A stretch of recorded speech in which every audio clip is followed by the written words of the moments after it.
Histórias que nos transformam. Histórias que nos mostram que mesmo nos momentos mais difíceis existe uma força que nos move. Que nos mantém de pé e nos faz acreditar. No Revive, trazemos essas histórias até si. Relatos de coragem, resiliência e amor, que deixam marcas profundas em quem as ouve. Hoje, temos connosco alguém cuja vida está profundamente enraizada na terra e na família. Um homem que encontra beleza na simplicidade do campo, paixão na tradição e significado no legado que constrói para os seus filhos. O seu maior orgulho é, sem dúvida, a sua família. Tem 3 filhos, a Filipa, de 35 anos, o João, de 25 e a Francisca, de 21, que refletem os valores e a dedicação que sempre fez questão de cultivar. Entre momentos partilhados e tradições vividas, é na união familiar que encontra a verdadeira essência da vida. A nossa segunda convidada é a mais nova da família. Carismática e comunicativa, a Francisca é uma jovem cheia de energia e amor pelas tradições. Estudante de Ciências da Comunicação e Marketing e Publicidade, no IAD, desempenhou um papel especial na história que nos vai contar a seguir. Hoje, damos a Carlos Calado e à sua filha Francisca, que partilham connosco a inspiradora história de superação da Filipa, a filha e a irmã mais velha, na luta contra o cancro do colo do útero. É com enorme gratidão que os apresentamos. Sejam bem-vindos. Obrigada. Carlos, Francisca, muito obrigada por estarem aqui connosco. Para começar, gostava que nos contassem um pouco sobre a dinâmica familiar, como eram os vossos dias e a relação entre todos. Ok. Nós éramos e somos uma família bastante unida, em que partilhávamos tudo o que tínhamos a partilhar. Éramos, sobretudo, muito divertidos também. Éramos e somos muito amigos uns dos outros. As nossas paixões coincidem muito também, e realmente, para vos dizer que a minha mais velha foi a minha primeira filha, e esta é a mais nova, e tenho o João no meio. Somos bastante amigos, somos pessoas que cultivamos o sentimento de família, e isso congratulamos com isso. Pronto, do meu ver, para acrescentar ao que o meu pai disse, que concordo, é tudo real, mas a minha irmã Filipa é do primeiro casamento do meu pai, não que isso altere a nossa relação, mas a maior parte da minha vida foi passada longe dela, ou seja, nós vivíamos no Alentejo, eu, o meu pai, a minha mãe e o meu irmão, o João, e a minha irmã sempre viveu em Vila Franca de Xira. Quando eu fui para o secundário, nós tínhamos pensado em ir viver todos para Vila Franca de Xira, e eu, como quis fazer o secundário todo no mesmo sítio, fui mais cedo e fui viver com a minha irmã Filipa. Isto trouxe uma aproximação muito grande, ou seja, nós, para além de sermos irmãs, éramos colegas de casa e essencialmente melhores amigas. Então eu acho que diferencia um bocadinho a relação do meu irmão com a minha irmã é que nós partilhávamos o dia-a-dia, nós fazíamos muitos programas juntas. Também coincidiu com uma altura da vida que a minha irmã estava um pouco mais em baixo por questões pessoais, e eu acho que isso nos ainda ligou muito mais ao que era antes. Então a nossa dinâmica familiar era muito esta, éramos muito unidos, somos, na verdade, mas este fator de vivermos longe afastou, se calhar, um pouco a relação de irmãos, apesar do sentimento ser o mesmo. Mas a partir do momento que eu fui viver com a minha irmã, isso mudou totalmente, e não éramos só irmãs, não era só a minha irmã mais velha, era sim a minha amiga Filipa. E tu encarregada de educação. Exatamente. Francisca, sabemos que foste a primeira a saber do diagnóstico da tua irmã. Como recebeste essa informação e como foi para ti guardar esse segredo durante 12 dias? Então, vou contar basicamente como aconteceu. A minha irmã é enfermeira e foi fazer o turno das 8 da manhã às 8 da noite, isto num sábado. E durante esse turno, a minha irmã teve uma hemorragia muito grande. Foi logo para as urgências, fizeram logo os primeiros despistes, e deram-lhe quase 100% de certezas que tinha um cancro. Até pelo historial da doença na família do lado da minha irmã, não do meu, do lado da minha irmã. E pronto, e aos domingos era recorrente a minha irmã ir lá almoçar, e normalmente aos domingos a minha irmã ia-me acordar antes do almoço, para prepararmos o almoço todos juntos e irmos para a mesa. Ela acorda-me e diz: Kika, hoje eu não vou ajudar, e para os pais não acharem estranho, sempre que eu me tentar levantar ou sempre que eu for tentar levantar um prato, vai por mim. E eu achei muito estranho e perguntei: mas porquê? Ela explicou-me que tinha tido hemorragia, que era muito provável haver uma doença, que ainda não estava 100% confirmado, mas que também não queria que eu comentasse nem nada do género. Entretanto, daí fomos almoçar, domingo, normal, eu sempre com isto um bocado na cabeça, mas a fingir que estava tudo bem.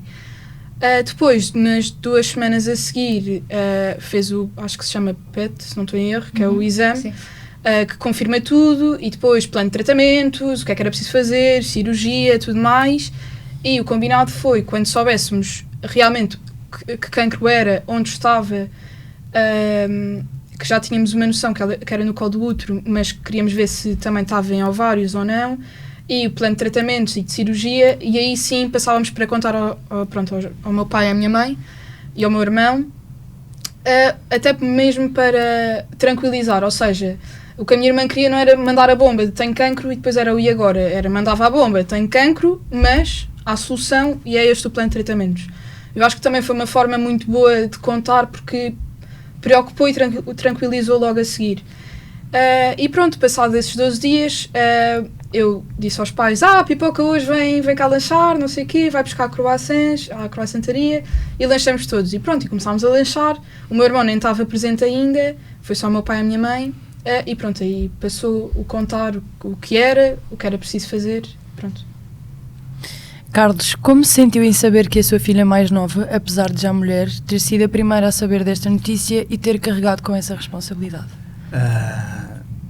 Realmente foi uma surpresa grande, que eu não sabia, e quando me deram essa notícia nem me lembrei dos 12 dias que ela aguentou com esse segredo. Não, porque a notícia para mim caiu como uma bomba. Claro. E eu fiquei impávido e sereno, não falei, interiorizei a informação toda, e como devem calcular, interiormente estava desfeito, mas exteriormente tinha que manter o ânimo em alta, não é? Porque estas pessoas que têm estas doenças precisam do nosso apoio. Apesar de eu achar que elas são muito mais valentes do que nós. Apesar de elas serem... vão buscar forças e são muito mais valentes do que nós. E eles é que nos passam a tranquilidade para nós. Sim, é verdade. Isso é verdade. Eu conheço já vários casos e que fiquei assim um bocado em baixo, mas nunca exteriorizei o meu estado de espírito, mas eu acho que estas pessoas, a doença dá-lhes uma vontade de viver e uma vontade de superar as coisas, uma coisa que é inqualificável. E eu achei isso. De maneira que eu nem me apercebi destes 12 dias da Francisca saber. Mas depois, quando as coisas se tranquilizaram mais, e quando isso me veio à cabeça, que foi muito tempo depois, foi um ato de coragem da Francisca, foi um ato de coragem e foi valente também, e faço ideia o que é que ela também por dentro não sofreu, não é? Porque isto não são coisas de ânimo leve. Apesar de... Ela estava a viver com a Filipe já há 1 ano, 2 anos, já aí, não? Não, já estava a viver na nossa casa, ou seja, tinha vivido... Não, mas sim, na nossa casa, sim, mas estiveste a viver com a Filipe... vivi 3 anos com a Filipe. Viveu 3 anos com a Filipe, portanto, aqui lá... E eu, é a minha filha do outro casamento, nós temos uma relação muito grande, temos uma relação bastante intensa mesmo, e entendemos por sinais de fumo, como se costuma dizer. Portanto, quando a Filipe realmente me dá esta notícia, eu não me lembrei da Francisca. Não me lembrei da Francisca. Só mais tarde é que depois comecei a pensar nisto tudo, depois nós fazemos um reset das coisas e realmente vi que faço ideia o que é que ela também não sofreu em ouvir estas coisas todas, não é? E foi valente também, foi uma pessoa que... E aguentou aqueles 12 dias, eu se calhar não aguentava. Mas ela aguentou aqueles 12 dias e faço ideia, naqueles 12 dias, que não partilhou com ninguém, carregou com tudo. Foi isso que eu achei. Depois do diagnóstico começa uma nova etapa. Carlos, como é que foi acompanhar a sua filha durante os tratamentos e as operações e como é que foi entrar no IPO?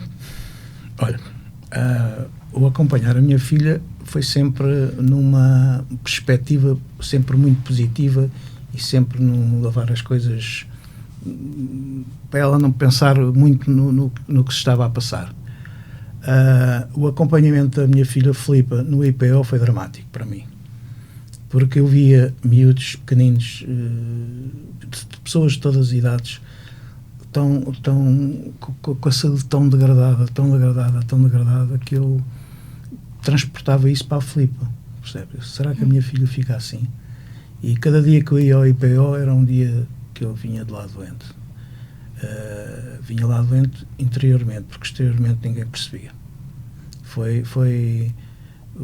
As idas ao IPO para mim tornaram uma pessoa muito mais forte e com uma realidade muito diferente do que eu pronto, nós nunca nos calha a nós, e como eu sentia aquilo e via o estado das pessoas que tinham essa doença, para mim foi dramático e foi muito sofredor, mas pronto, eu tinha uma missão que era acompanhá-la e estar com ela, e quando nós temos essa missão fazemos tudo de maneira que ela também não posso passar este incómodo que eu tinha interiormente para ela, porque senão eu já sabia bem que era o pai, já não vens mais, e eu queria ir, está a perceber? Estão a perceber? Foi difícil, foi muito difícil. Francisca, como foi o teu papel de apoio tanto para a Filipa como para o resto da família? Então, eu na altura sentia muito que a minha irmã só se permitia ir abaixo, principalmente no início, ao pé de mim. Porque a minha irmã não é uma pessoa de chorar, de exteriorizar muito o que sente. Na altura, eu acho que a doença até a tornou muito mais... ou seja, ela era uma pessoa muito fria. Eu acho que com a doença a tornou muito mais carinhosa e muito mais... Não quero falar de empatia, porque eu sempre soube que ela era empática, mas demonstrava mais.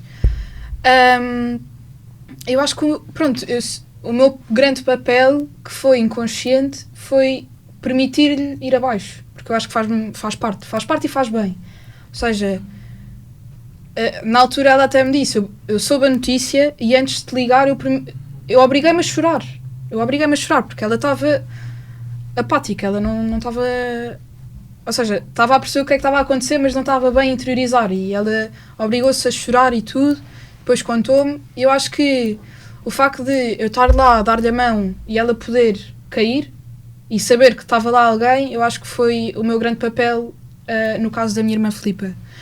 Agora, o resto da família, eu acho que todo o meu papel no resto da família foi sempre um bocado inconsciente. Ou seja, eu quero dizer que eu, como sou uma miúda que, por mais má que esteja o meu ambiente à volta, eu nunca exteriorizo muito isso e estou sempre... sou muito brincalhona e estou sempre a rir e rio muito alto e... Aliás, o professor de empreendedorismo há bocado estava a dizer isso, eu estava a ouvi-lo, mas fingi que não, ele estava a dizer isso, que muito divertida, mas depois pronto. E eu acho que foi esse grande papel que foi, quando estávamos em família e não estávamos a falar sobre isso, vamos pôr uma pedra em cima. Que é para também não entrarmos dentro da doença e de repente estamos todos doentes, porque a Filipa não precisava disso. A Filipa precisava de pessoas que estavam lá e a faziam rir e pronto, e seja 10 segundos, seja 5 minutos, ela não se lembrava que tinha a doença. Eu acho que a minha irmã, antes de começar os tratamentos, teve uma cirurgia e até teve que levar ferro na veia e tudo mais, porque estava em falta.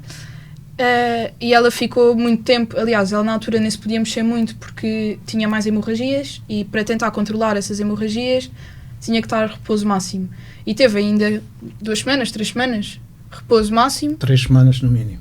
3 semanas no mínimo, pronto, é repouso máximo, e não estava a viver connosco, estava a viver noutra casa, e o facto de ter sempre muitas visitas, tanto do meu pai, da minha mãe, da mãe dela, dos irmãos, dos mais próximos, eu acho que este papel de acompanhamento e não de...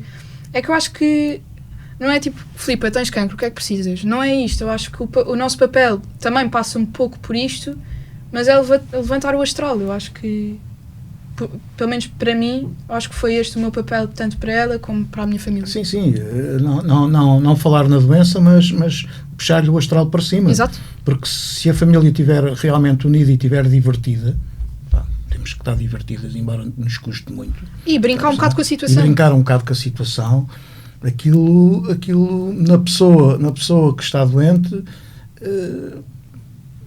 tenta ver as coisas de outra forma, apesar da Filipa foi sempre muito fria. Não, a Filipa teve um papel que eu achava ser impossível. Achava mesmo. Minha irmã tinha cancro no colo do útero, foi impedida de ser mãe, e ela estava para a Vinícius Serena. Eu acho que ela só se foi abaixo depois de se curar. Sim. Foi-se muito abaixo. Aliás, até me lembro, olha, houve um dia que eu fui visitar a Filipa depois da cirurgia e ela estava com essa falta de ferro. E eu fui pesquisar na internet o que é que alimentos por causa do ferro e vi que o tofu, e ela odeia tofu. Odeia. Então qual foi o meu papel? Fazer tofu de forma que ela gostasse. Então ela estava deitada por acaso nesse dia estava eu, a mãe da Filipa e a mãe da Filipa tinha ido ao supermercado comprar mais coisas. Então estávamos só nós as duas e eu, Filipa, estou a fazer uma coisa que tu gostas. E ela, se é tofu, não como. Pronto, e acho que ela ter este papel de brincalhona também e de tão leve fez com que fosse tudo muito mais fácil de levar. Depois, quando ela finalmente recuperou, e também, ou seja, a fonte de apoio é sempre muito forte, quando tu recuperas, vai libertando, não é? Claro. Eu acho que ela aí foi abaixo. Foi abaixo. E não foi assim há tanto tempo, diria em junho, julho, agosto. Sim. Sentiram que foi quando caiu a ficha? Completamente. Sim, mas completamente. Mas teve mesmo muito abaixo. Isso é uma característica das pessoas que realmente lutam contra aquilo e são valentes para ultrapassar a doença. Depois quando ultrapassam, mas seja essa, seja outra qualquer. Quando nós lutamos e depois quando realmente curamos e ficamos contentes, mas depois claro. Vem o reverso da medalha. Porque é uma jornada muito difícil. É uma jornada muito difícil. É a vida que está em jogo, não é? Exato. Sobretudo é a vida que está em jogo. Não tenhamos dúvidas que é a vida que está em jogo. Quer queremos, quer não. As coisas podem dar para o bem, mas também podem dar para o mal. Claro. Há sempre e não é 50-50. Sim. E não é 50-50. É muito mais. A percentagem para o mal é muito maior do que para as coisas correrem bem. Eu acho que eles têm essa noção também. Eu acho que eles também têm essa noção. Lá, continue. Quando a Filipa recebeu a notícia de recuperação, como foi para vocês como pai e irmã? Para mim, foi libertar um baú que estava inquinado com tudo mal. Mas levei tempo a recuperar. Também levei tempo a recuperar. Porque este tipo de doenças não estou limpa. Mas temos que, como eu costumo dizer, tem que ir à revisão para ver, porque este tipo de doença é uma doença muito traiçoeira. Está limpa, mas continua a ser uma doente oncológica. Está limpa, mas continua a ser uma doente oncológica. E continua a ir ao EPO, fazer os exames e fazer aquilo tudo. E quando ela lá vai, o coração começa a bater a 1000 outra vez. Portanto, são coisas que... São processos que vão realmente passando. Às vezes, isto continua bom. Pronto. Calmamos, mas depois, passado 6 meses, vai lá outra vez, isto começa outra vez a 1000. E é assim, mas temos que saber viver com isto. Para mim, eu, na altura, eu sou sincera, eu pensava que ela só ia fazer um exame de rotina e que nem ia bem saber se estava limpo ou não. Às tantas, sei lá, já nem sei bem onde é que eu estava, mas recebi uma mensagem no WhatsApp, no grupo da família, a dizer, estou sem cancro, beijinhos, foi de vez. E eu, como assim? Eu estava bem à espera, claro que fica muito feliz e muito aliviada, mas é isso, era o que o meu pai estava a dizer, isto é sempre um pau de 2 bicos, está limpa agora. E se Deus quiser, há de estar para sempre, até porque dentro do mal houve uma coisa boa, que é, a minha irmã teve cancro no colo do útero, que é um dos poucos cancros que não tem muitas metástases. Se tiverem nos ovários, que não é grave.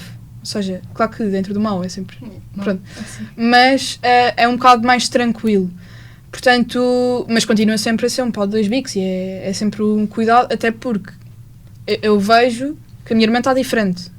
Ela teve o cancro, está limpa, mas ficou ali com muitas coisas. o cansaço, como já tínhamos visto, o cansaço, as noites que não dorme bem, depois, ou seja, os horários trocados de sono, estar mais desmotivada. E pronto, e teve sorte de, mesmo depois dos tratamentos, não ter perdido o cabelo e em relação à autoestima, para além de, ou seja, eu acho que para a minha irmã a autoestima foi uma coisa muito que impactou, porque a minha irmã ficou muito inchada, ou seja, a minha irmã parecia que tinha barriga de grávida e tinha acabado de saber que não podia ser mãe, portanto eu acho que foi ali um processo intenso para se lidar. Mas nunca exteriorizou muito isso. Dizia só, estes calços não me servem.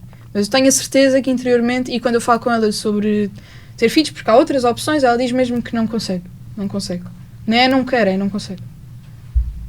Para terminar, que mensagem gostariam de deixar para quem está a enfrentar uma situação semelhante à vossa? À que vocês passaram? Então, antes de mais, não só para pessoas que estão a lidar com situações como a nossa, que é acompanhantes, não é? E pessoas que dão força, queria também passar a mensagem a todas as mulheres com ou sem. Mais para as que não têm, porque a minha irmã teve que ficar, ou seja, foi tudo um bocadinho mais complicado pelo facto de não ter havido a prevenção. A minha irmã teve muitos anos a fazer o exame do Papa Nicolau e só descobriu por causa de uma hemorragia muito grave. Podia-se ter descoberto logo no início e se calhar tinha sido tudo muito mais fácil e tranquilo. Portanto, essa é a minha primeira grande mensagem, que é prevenção e ter sempre os cuidados necessários, porque evita muitas coisas. E para pessoas como nós, eu acho que é viver a vida com leveza e sempre copo meio cheio, não copo meio vazio. Sim. Eu acho que é estar sempre muito presente, mas não pôr a doença presente. Eu acho que é tentar pôr um bocado a doença por trás das costas e vamos para a frente. A prevenção é essencial. E a minha Filipa está a trabalhar no ramo da saúde, é enfermeira, como vocês sabem. E descurou. Completamente. Descurou porque não havia tempo. Portanto, os enfermeiros, como vocês sabem, são turnos de 12 horas, quando ela chega a 12, que não são 12, porque são das 8 às 8 a trabalhar. Das 8 às 8 a trabalhar. E depois, a partir das 8, tem que passar o turno, que é mais uma hora. E depois, se a enfermeira que vai substituir apanhou trânsito, ou apanhou chuva, ou teve um furo, ou não sei quantos, ela só sai quando a outra chegar. Portanto, sim, é horrível. É horrível. E depois, quando chegam, quando acabam de sair, o que é que querem? Ir para casa descansar. Para casa descansar. E depois entram às 8 da noite e quando saem têm tempo às 8 nem pensam em... Exatamente, entram às 8 da noite e depois saem às 9 da manhã outra vez, do outro dia.